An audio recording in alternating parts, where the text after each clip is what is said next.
Online Hindi classes में आपका स्वागत है। मैं हूं doctor Sitaram Kumawat, associate professor, government college Kaladera. आज हम बात करेंगे लक्ष्मी नारायण लाल की जो एकांकी है उसके बारे में। लक्ष्मी नारायण लाल एक ऐसे एकांकीकार हैं जो स्त्री मन की गहराइयों को बखूबी उकेरते हैं और उनको संवेदनात्मक रूप में प्रस्तुत करते हैं। इनकी एक एकांकी है, आपके जो पाठ्यक्रम में सम्मिलित है, वो है काल पुरुष और अजंता की नर्तकी। ये एक ऐतिहासिक शीर्षक है।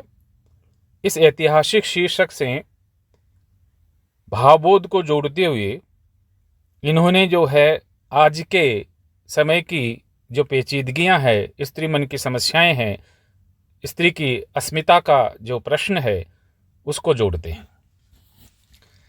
पहले हम लक्ष्मी नारायण लाल के जीवन के बारे में जान लेते हैं, इनकी रचनाओं के बारे में जान लेते हैं। तो लक्ष्मी नारायण लाल हिंदी नाटककार, एकांकीकार एवं समीक्षक होने के साथ साथ कहानीकार, उपन्यासकार भी थे। साहित्य की अनेक विधाओं में सृजन करने के बावजूद सर्वाधिक ख्याति उन्हें नाटककार के रूप में मिली है। समीक्षक के रूप में भी उनका महत्वपूर्ण योगदान है। इनका जीवन परिचय और कृतित्व इस प्रकार से है। लक्ष्मी नारायण लाल 1927 में इनका जन्म होता है और देहावसान होता है 1987 को। हिंदी के नाटककार हैं, निबंधकार हैं, समीक्षक होने के साथ साथ उपन्यासकार भी थे। यानी कुल मिलाकर के लक्ष्मी नारायण लाल हिंदी की जो विधाएं हैं उन सब में अपनी महारत हासिल है। इनका जन्म 1 मार्च 1927 बस्ती, उत्तर प्रदेश में हुआ। आज़ादी के बाद के साहित्य में डॉक्टर लक्ष्मी नारायण लाल का नाम अपनी ताज़ा अनुभूतियों, विषय की विविधता, अनुभव संपन्न ठोस दृष्टि और गतिशील सामाजिक संदर्भों के यथार्थ को समझने वाली वैचारिक सार्थकता के कारण शीर्ष पे रहा है, ऊंचाइयों पे रहा है। डॉक्टर लाल ने रचनाशीलता के प्रति अपनी संपूर्ण निष्ठा निरंतर दिखाई है। पिछले लगभग 3 दशक से लगातार उनके संस्मरण, शोध, समीक्षाएं, निबंध, लेख, कथा, कहानियां, उपन्यास, नाटक आदि प्रकाशित होते रहे हैं। रोचक और पठनीय होने के साथ साथ डॉक्टर लाल की एकांकियों के कथ्य यानी कथानक सामाजिक सरोकार, वैचारिक सुलझापन और मूल्यगत सफाई आदि मांगों का बिना किसी बड़बोलेपन और गर्जन तर्जन के पूरा करते हैं। डॉक्टर लक्ष्मी नारायण लाल मर्म को छूने और पिघलाने वाले प्रसंगों की पहचान और चुनाव में माहिर हैं, दक्ष हैं। इससे स्पष्ट, दुविधा रहित अभिव्यक्ति में ऐसा शिशु सुलभ भोलापन और ताजगी है जो पाठकों के लिए इनके एकांकियों में शामिल होने को निरापद और अनायासी बना देते हैं। डॉक्टर लाल का 20 नवंबर 1987 को दिल्ली में देहावसान हो गया था। रचनात्मक परिचय इस प्रकार है। लक्ष्मी नारायण लाल की प्रतिभा बहुमुखी थी। वे एक साथ कहानीकार, उपन्यासकार, नाटककार, समीक्षक भी थे और इन सभी क्षेत्रों में उन्होंने पर्याप्त मात्रा में लिखा तथा महत्वपूर्ण कृतियां दी हैं। डॉक्टर लाल ने लगभग 35 पूर्णकालिक नाटकों की रचना की, जिनमें से अनेक का सुप्रसिद्ध नाट्य निर्देशकों द्वारा मंचन भी किया जा चुका है। उन्होंने अपना पहला नाटक अंधा कुआं सन 1955 में ही लिखा था।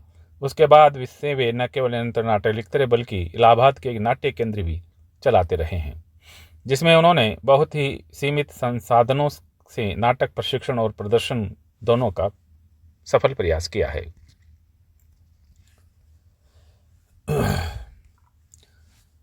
उनके नाटकों में साधारण जीवन के अनुभवों को किसी गहरे या महत्वपूर्ण परिप्रेक्ष्य में देखने का प्रयास प्राय रहता है। पौराणिक ऐतिहासिक परिवेश के साथ साथ ही यथार्थवादी परिवेश, प्रयोगधर्मिता, प्रतीकों तथा बिंबों के सार्थक प्रयोग, मानवीय संबंधों, विशेषकर स्त्री पुरुष संबंधों की जटिल उन्मुक्तता, बहुस्त्रीय स्थितियों के चित्रण आदि में उनके नाटकों को अपनी धरती और परंपरा से जोड़ा है। साथ ही समकालीन जीवन से भी। स्वातंत्रता युग के महत्वपूर्ण नाटककार के रूप में लक्ष्मी नारायण लाल प्रसिद्ध हैं, ख्यात हैं। इनके जो प्रसिद्ध एकांकी हैं वो इस प्रकार से हैं। ताजमहल के आंसू 1945 में प्रकाशन हुआ है।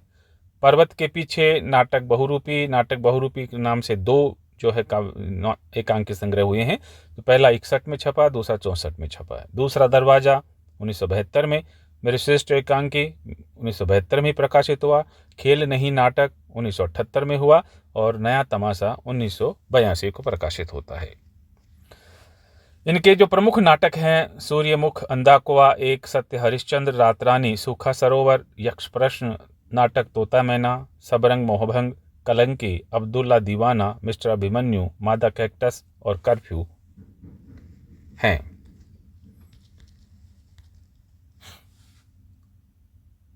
इनके जो प्रमुख उपन्यास हैं वो इस प्रकार से काले फूल का पौधा, धरती की आंखें, हरा समंदर, गोपी चंदर, प्रेम एक अपवित्र नदी, अपना अपना राक्षस, बसंत की प्रतीक्षा, छोटी चंपा, बड़ी चंपा, बयां का घोंसला, सांप, गली, अनारकली और कहानी संग्रह हैं। मेरी प्रतिनिधि कहानियाँ, डाकू आए थे, लेडी डॉक्टर, नए स्वर नई रेखाएं, सुने आंगन, रस बरसे, आने वाला कल, एक बूंद जल और एक और कहानी, ये इनकी कहानी संग्रह है। तो इस तरह से आपने देखा इनकी जो जीवनी है, जो रचनाएं हैं, कृतियां हैं, उनके बारे में। और अब हमारे पाठ्यक्रम में सम्मिलित जो इनके एकांकी हैं, काल पुरुष और अजंता की नृत्य की, उसके बारे में हम इसका कथासार देखते हैं, विवेचना करेंगे और फिर तात्विक समीक्षा और प्रमुख व्याख्या स्थल देखेंगे। डॉक्टर लक्ष्मी नारायण लाल द्वारा रचित एकांकी काल पुरुष और अजंता की नृत्य का शीर्षक प्रतीकात्मक है। अजंता अलोरा जो है गुफाएं हैं, उनमें एक चित्र उकेरा हुआ है। तत्कालीन राजा जिसका नाम काल पुरुष है, उसके दरबार की राजनृत्य जो नृत्य में पारंगत हैं, फिर भी उसकी एक छोटी सी गलती के कारण उसको प्राण दंड देता है और नृत्य के अपने प्राणों की भीख मांगती हुई राजा के सामने नतमस्तक क्षमा याचना कर रही है। ये एक चित्र है अजंता अलोरा की गुफाओं में, जिस चित्र का एक प्रतीकात्मक शीर्षक के रूप में आपको यहाँ प्रस्तुत किया गया है और इसका जो अर्थ है वो बहुत गहरा है। एकांकी के माध्यम से एकांकीकार ये स्पष्ट करना चाहता है कि पुरुष की सत्ता नारी पर हमेशा हावी रहती है और स्त्री की छोटी सी गलती भी उसे सहन नहीं होती। ये एकांकी नारी के अंतर्मन की पीड़ा को व्यक्त करती है। इसका जो शीर्षक है वो काल पुरुष और नृत्य की। राजनृत्य की कौन है और काल पुरुष कौन है? काल पुरुष एक राजा का नाम था और उसकी जो नर्तकी थी वो उसके इशारों पे नाचती थी, लेकिन इशारों पे नाचने के बावजूद भी चाहे कोई कितना ही दक्ष हो, कहीं ना कहीं कमी रह जाती है, गलती हो जाती है। तो राजनर्तकी से कोई गलती हो गई तो राजा ने उसको इतना भयंकर दंड दिया, प्राण दंड दिया, जिसके लिए वह छोटी सी गलती के लिए अपने प्राणों की भिक्षा मांगती हुई खड़ी है और इसका चित्र वहां उकेरा हुआ है। आज के इस संदर्भ में भी यही है। पुरुष चाहे कितना ही गलती कर दे, लेकिन अगर स्त्री गलती करती है तो वो उसकी गलती की इतनी बड़ी सजा देता है कि वो जन्म जन्मों भोगती रहती है, उसकी पीड़ा को महसूस करती रहती है। यहाँ भी ऐसा ही होता है। इसकी एकांकी की जो प्रमुख पात्र है प्रभा, उसके साथ भी ऐसा ही होता है। इस एकांकी में नारी मन की अंतर पीड़ा को प्रभा नामक पात्र के द्वारा एकांकीकार व्यक्त करता है। वैसे तो अनूप प्रभा को बहुत प्रेम करता है, परंतु प्रभा के जीवन की भूतकाल की घटना, जिसमें हजारीलाल नामक एक सिरफिरा प्रभा को नुमाइश दिखाने के बहाने लखनऊ अपनी भुआ के यहाँ ले जाता है, वे 4 दिन बाद लौटते हैं। इसी घटना का जिक्र अनूप अपने एक मित्र मुनि नामक जो पात्र है उसको चटकारे लेकर करता है और बार बार उसको एक भागी हुई लड़की की उपमा देता है। ये बात प्रभा सुन लेती है और उसे बहुत दुख होता है। प्रभा अपना आपा खो देती है और पिस्तौल लेकर के मुनि को मारने दौड़ती है। अनूप बीच में आ जाता है और प्रभा बेहोश होकर गिर जाती है। एकांकी यहीं समाप्त हो जाते, परंतु पाठकों के बीच कई प्रश्न छोड़ जाती है। पाठक सोचने के लिए मजबूर हो जाता है। एकांकी के पात्र कौन कौन है? अनूप है, प्रभा है, प्रभा के जो पति हैं वो अनूप है और अनूप की जो पत्नी है वो प्रभा है। चंदू इनका नौकर है। मुनि इनका एक अनूप का मित्र है जो कहीं से आता है, दूर कहीं रहने वाला है और 2 दिन के लिए इनके पास आता है और उसी को लेकर के जो है बातें होती हैं। जो प्रभा के चरित्र है उसको लेकर के बातें होती है दोनों में और प्रभा सुन लेती है तो उसे बहुत दुख होता है कि दिखाने के लिए तो बहुत प्रेम दिखाते हैं अनूप, लेकिन एक छोटी सी जो जीवन की एक गलती थी, जो उसके द्वारा नहीं की गई थी, वो उसका जो स्कूल में पढ़ते वक्त जो साथी था हजारी लाल, वो उसको लेकर के चला जाता है कोई प्रदर्शनी दिखाने के बहाने। इसलिए वो जो है उसके जीवन का पीछा नहीं छोड़ती वो घटना, और बार बार उसका जिक्र करते हुए उसे भागी हुई लड़की की उपमा देते हैं। काल पुरुष और अजंता की नृत्य की एकांकी का पहला दृश्य अनूप और उसके नौकर चंदू के बीच बातचीत से शुरू होता है। एकांकीकार ने पहली घटना से इस एकांकी कथा की संवेदना का मूल बीज तत्व बो दिया है। चंदू और अनूप की बातचीत से पता चलता है कि कोई एक भिखारिन है जो बार बार अनूप के मकान में आ जाती है, और अनूप के अवचेतन में बैठा हुआ एक भाव जिसका वह सामना नहीं करना चाहता था वह यह है कि अनूप की माँ भिखारिन थी।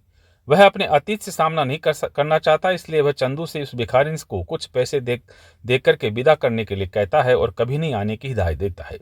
यथा नहीं नहीं पूछो उससे, यह आए दिन क्यों आप टपकती है यहाँ, इसे क्या चाहिए पूछो, 4, 6, 10 जितने भी रुपए मांगे इसे दे दो और कह दो कि फिर कभी यहाँ ना आए। ये अनूप कहता है चंदू से कि जाकर के उस जो भिखारिन है जो बार बार आ जाती है उसको बोल दिया है।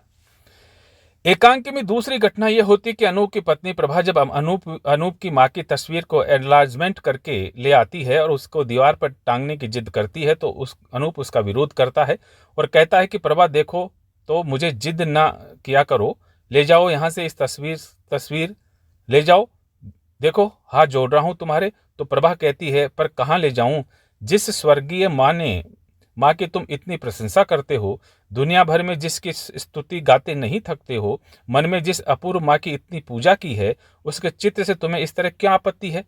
अनूप कहता है, तो इस पर अनूप क्या कहता है कि तुम जिद्दी हो इसलिए बता रहा हूं, मेरी माँ अंधी भिखारिन थी, तुम उसे नुमाइश की चीज समझती हो ना, जो नितांत अपना है, दर्द की तरह जो भोगा है वह किसी को दिखाने की चीज नहीं, मेरी माँ जो अंधी भिखारिन थी। यहाँ एकांकीकार ये बताना चाहता है कि पुरुष के मन में बसी भावनाएं दिखाने की कुछ और होती हैं और वास्तविकता में कुछ और होती है। वैसे तो जो है अपनी माँ को बहुत बड़ाई करता है, कहीं जाता है मीटिंग में कहीं भी कुछ भी, लेकिन अपने माँ की जो तस्वीर है वो नहीं टांगने देता, क्योंकि उसकी माँ अंधी भिखारिन थी और वह अंधी भिखारिन का पुत्र था। ये उसको बात हजम नहीं होती और इस बात को छुपाना चाहता है। आगे का घटनाक्रम इस प्रकार कि अनूप कुछ नहीं, तुम खुश हो जाओ, ऐसा ना देखो मुझे प्रभा, तुमने जितना मुझे दिया है उसे 1000 गुना अधिक मेरी माँ को दिया है। उस दिवंगत आत्मा को तुमने कितनी स्वर्गिक शांति मिली होगी, इसकी हम कल्पना भी नहीं कर सकते। प्रभा का जवाब होता है, मत करो पागलों जैसी बात, तुम्हें कई बार समझाया है, जो तुम हो वही हो और वही मैं हूं, तुमसे अलग कहाँ सत्ता है मेरी, तुम्हारे लिए तो मैंने सबको छोड़ दिया। अनूप कहता है, एक्सक्यूज मी डियर, तुमसे केवल यही चाहता हूं, कुछ ऐसा करो प्रभा, कुछ ऐसा करो जिससे मेरा अतीत मुझसे भूल जाए, जो बीता है बीत गया, उसे मेरा पिंड छूट जाए। प्रभा कहती है, फिर वही बातें, जाओ अब मैं तुमसे नहीं बोलूंगी। अनूप, नहीं, मेरा अतीत मुझे थकाता है, शक्तिहीन कर देता है, मैं निस्तेज पड़ जाता हूँ, मैं याद भी नहीं करना चाहता कि मैं एक अंधी भिखारिन की औलाद हूँ, मैं एक गली के अंधी भिखारिन का पुत्र हूँ, अशुभ निरीह निराधार त्याज्य। प्रभा कहती है, अच्छा शांत हो जाओ, बिल्कुल बच्चों जैसे रोने लगते हो। अनूप, ये तो तुम थी प्रभा की, पता नहीं किस आकर्षण से, मेरे किस भाग्य से तुमने अपने सारे परिवार की, समाज की सारी मान्यताओं विरोधियों को कुचलकर मुझे वर्ण किया है, यानी मेरे से शादी की है। एकांकी में दूसरा दृश्य बहुत महत्वपूर्ण है। इस दृश्य में चंदू और प्रभा के बीच बातचीत से पता चलता है कि अनूप और उसके मित्र मुनि ने पिछली रात को प्रभा के बारे में क्या क्या बातें की थी। देखिए, इनकी जो कथन है, अनूप का जो कथन है, उससे तो ऐसा लगता है कि प्रभा को बहुत चाहता है और प्रभा की बहुत इज्जत करता है। लेकिन जब उसका मित्र मुनि आता है और दोनों अकेले कमरे में रहते हैं, तो प्रभा की जो कमजोरी है, प्रभा के जीवन में घटित एक घटना जिसको कमजोरी मान सकते हैं, उसका बार बार जिक्र करता है। उसी का जो है फिर चंदू और प्रभा की बातचीत से हमें पता चलता है, पाठकों को पता चलता है। प्रभा का कथन है, पिछले 3 दिनों तक यही कमरा साहब के मेहमान की काली छाया से भरा हुआ था। अपने मित्र के साथ तुम्हारे साहब ने इसी कमरे में मेरी उस छोटी सी घटना को अपने विकारों के आतिशी शीशे में बढ़ाकर चढ़ाकर देखा था। चंदू इस तरह सिर दर्द कर रहा है। अनूप का प्रवेश होता है और वह कहता है, कैसी बातें कर रही हो प्रभा। प्रभा जवाब देती है, तुम्हारा वह दोस्त जो 3 दिनों के बाद आज यहाँ से विदा हुआ है, उसकी और तुम्हारी की हुई सारी बातें इस कमरे में गूंज रही है। वह भी ठीक समझ रहा था मेरे आंचल में दाग है, यानी मेरे आंचल में दाग है, मेरे मेरे चरित्र में दाग लगा हुआ है, इसका तुमने बहुत मजाक उड़ाया है। एकांकी मन में नारी मन की अंतर्वेदना और प्रभा के कथनों से समझा जा सकता है। एकांकी में नारी मन की जो अंतर्वेदना है उसको प्रभा के कथन से इस प्रकार से हमें महसूस होता है, जैसे घबराओ नहीं, मैं पागल नहीं हो गई हूँ, मैं तो अजंता की नर्तकी हूँ, मैं कैसे पागल हो सकती हूँ, मुझे तो नाचना है ना। सुन रही हूँ मेरे आंचल में छोटा सा दाग है, मैं हजारे लाल के संग एक बार भाग गई थी ना। तुमने बिल्कुल सही समझा है। जी हाँ, बुरी बात है, सरासर पाप है। कोई लड़की लड़के के संग चली जाए, ये बुरी बात ही है, इसकी कहाँ माफ़ी है। यानी तुमने जो मेरे जीवन की जो घटना है उसका बार बार तुम्हारा चित्र किया है, तो उसकी और इशारा करते हुए प्रभा कहती है कि हाँ, मेरे चरित्र पर दाग है और तुमने इसको जो है मजाक समझा है। अपने जो है मित्र को बार बार इसका जिक्र करके तुमने जो है बहुत मखौल उड़ाया है। सच कहते हो तुम, सचमुच तुम मुझसे छुपते रहते हो, मुझसे बचते हो जैसे कोई कलंक और पाप से बचता है। ये मैं उस दिन से अनुभव कर रही हूँ जिस दिन से माताजी की ऑयल पेंटिंग ले आई थी, जिस दिन वह हजारीलाल का रजिस्टर्ड लेटर मेरे पास आया था। मेहमान तुमसे ठीक ही कह गया है, मुझसे शादी करके तुमने मुझे मुक्ति दी है। स्वार्थ मेरा था, तुम्हारा नहीं। तुम दोनों ने यही फैसला किया है ना, बहुत ऊंचा न्याय है तुम्हारा। अनूप ने कहा, आपस में हंसी मजाक कौन नहीं करता, दुनिया करती है। तो प्रभा कहती है, दुनिया? तुम्हारी दुनिया करती है, लेकिन मैं वैसी असत्य दुनिया में नहीं रहती जो बाहर और भीतर दो टुकड़ों में बटी हुई हो। बाहर कुछ, भीतर कुछ, जहां कुछ विश्व और घुटा घुटा हो, जहां बुजदिल बसते हो। तुम्हें यंत्र चाहिए, स्त्री नहीं, यानी तुम्हें मशीन चाहिए, स्त्री नहीं चाहिए। स्त्री मन की बात तुम बस समझते ही नहीं हो। तुम क्यों गिरोगे कदमों पर, तुम तो काल पुरुष हो, मैं नर्तकी हूं। तुम चाहे जो करो, चरणों पर मैं गिरूं। यही तो तुम्हारी कला और संस्कृति है। यानी यही आज के जमाने की पुरुष संस्कृति है कि चाहे कुछ भी हो, झुकना किसको है? औरत को। और जो है दबना किसको है? नारी को। इसी दौरान अनूप का मित्र मुनि गाड़ी छूट जाने के कारण वापस लौट आता है। प्रभा मुनि को देखकर अपना आपा खो देती है और गुस्से में पिस्तौल निकाल कर ले आती है। वो गुस्से में चीखती हुई मुनिराम को मारने के लिए दौड़ती है। अनूप बीच में आ जाता है और बचाव करता है। इसी दौरान प्रभा आवेश में आकर बेहोश हो जाती है और गिर पड़ती है। एकांकी समाप्त हो जाती है। एकांकी का कथानक बहुत रोचक है। एकांकी में स्त्री पुरुष संबंधों को उकेरा गया है। पात्र बहुत कम है, भाषा सीधी, सरल और प्रभावशाली है। एकांकी का शीर्षक प्रतीकात्मक है, जैसे कालपुरुष कौन? अनूप, और नर्तकी कौन? प्रभा। तो कालपुरुष जिसे अपनी जो है सत्ता का अहंकार था, वैसे ही अनूप को पुरुष होने का अहंकार है। और नर्तकी चाहे कितनी ही पारंगत हो, एक छोटी सी गलती के कारण माफी मांगती है, उसके चरणों में गिर जाती है। वैसे ही एक छोटी सी घटना के कारण जो है इस प्रभा को जो है दबा लिया जाता है और उसको झुकने पर मजबूर कर दिया जाता है। एकांकी में भरपूर नाटकीय तत्व होने के कारण इसका सफल मंचन किया जा सकता है। इस प्रकार से जो नाटकीय तत्वों के आधार से हम आगे समीक्षा करते हैं तो एकांकी बहुत सफल कही जा सकती है। तो इस प्रकार से आपने देखा काल पुरुष और अजंता की नर्तकी के बारे में, और इसकी जो विवेचना है वो मैंने आपको बताई है। आप याद रखिए, बार बार देखते रहिए। अगले वीडियो में फिर मिलेंगे। नमस्ते।